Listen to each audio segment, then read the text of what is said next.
กับข่อยแบบนี้ข่อยบ่ดีบอลไหนโอ้ยก็จะเฮ็ดเป็นเรื่องไงเลยดูอันภาษามีเมียน้อยนะโอ้มันเป็นเรื่องไงวะถ้าข่อยมีผัวน้อยคือเจ้าเด้โหจะเป็นบ้าวะจะไปมีผัวน้อยได้จังไดบ้านเมืองเขาก็ว่าเจ้าบ่ดีซั่นตัวแล้วค่อยได้สิเอาหน้าเอาตาไปไว้ใส่อีนี่มันไผเมียน้อยจะเป็นบ่นี่ฮะมันเมียน้อยจะเป็นบ่แม่นเฮ็ดหยังเจ้าก็เฮ็ดกับข่อยแบบนี้ข่อยบ่ดีบอลไหนเจ้าก็ดีเบิดทุกบ่อนนั่นแหละมันสิแปลกบ่อนใดผู้ชายกันก็มีเมียน้อยเบิดบ้านเบิดเมืองโหเจ้าก็ว่าแบบนี้เจ้าก็เป็นผัวข่อยเด้เจ้าก็ฮักข่อยอยู่อ่ะฮักก็ส่วนฮักเขาก็มีกันเบิดบ้านเบิดเมืองบ่ได้ผิดได้พานผู้ใดบ่ผิดจังไหนเจ้าก็ผิดกับข่อยอยู่ตอนนี้เด้ครอบครัวมีปัญหานี่นะโอ้ยก็จะเฮ็ดเป็นเรื่องใหญ่หลายดูตาด่าลาวๆน่ะเขาก็ยังมีเป็นข่าวกันเมื่อกี้น่ะจะบ่เห็นว่ามันเรื่องปกติอย่าไปตื่นโอ้สิซื้อไปตื่นวะเจ้าเลยเห็นเป็นเรื่องธรรมดาเนาะสิมีไม่น้อยเด้โอ้ยก็จะเฮ็ดเป็นเรื่องใหญ่เลยดูอันภาษามีเมียน้อยน่ะดาราลาวเขาพาเฮ็ดบ่เห็นวะมีกันเบิดบ้านเบิดเมืองหั่นน่ะภาษาเมียน้อยซื่อโอ้มันเป็นเรื่องไงวะถ้าข่อยมีผัวน้อยคือเจ้าเด้จะตื่นบ่โหจะเป็นบ้าวะ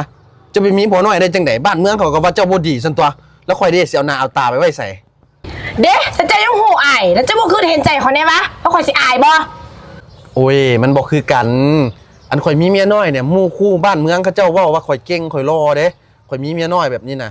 ตัดภาพมาที่เจ้านี่คันเจ้ามีผัวน้อยน่ะข่อยสิเอาหน้าตาไว้ใส่บ้านเมืองหมู่คู่เขาก็ว่าเจ้าบ่ดีเจ้าเป็นมันท้องสองใจจะมากว่าจะมากแบบนี้หวะห่วยบ่อยากมีก็สิมีตัวแล้วจะมาจังซี่เนาะอันผู้ชายเล่นน่ะมันมีได้กับได้เด้บ่คือผู้หญิงคือเจ้ามีแต่เสียกับเสียได้ถ้าเขาเล่นแท้ๆดิเขาสิเสียหยังเอามาเบิ่งดูกับมันมีบ่ได้นี่ข่อยสิว่าเจ้าฟังเด้อคันเจ้ามีนี่1นี่เจ้าเสียทั้งศักดิ์ศรีนี่เอา2นี่เจ้าเสียทั้งหน้าทั้งตานี่3นี่บ้านเมืองคันสิว่าเจ้าบ่ดีนี่ข่อยก็สิเอาหน้าตาไว้ใส่และ4เด้อสำคัญที่สุดคือเจ้านี่เสียตัวไปให้เขาแล้วนี่เมื่อเจ้ามีนะเจ้าไหนเขาก็สิมีคือเจ้าให้มันเท่าเทียมกันนี่อันเท่าเทียมก็ให้มันเท่าเทียมเรื่องอื่นซะอย่าให้มันเท่าเทียมเรื่องนี้ซะข่อยบ่ฮู้ดอกคันเจ้าบ่เศร้านะก็สิเป็นแค่กับเจ้านี่นะตกลงนี่เจ้าสิเป็นคือข่อยให้มันได้อันบ่นี่ข่อยสิเป็นคันเจ้าบ่เศร้าน่ะเจ้าแน่ใจแล้วว่าจะเว้าแบบนี้ออกมาน่ะแน่ใจแล้วเจ้าสิเฮ็ดหยังสั้นๆข่อยสิเซาเด้เมื่อไหร่สิเก่งไปบอกกันเด้ออีห่านั่นหั่น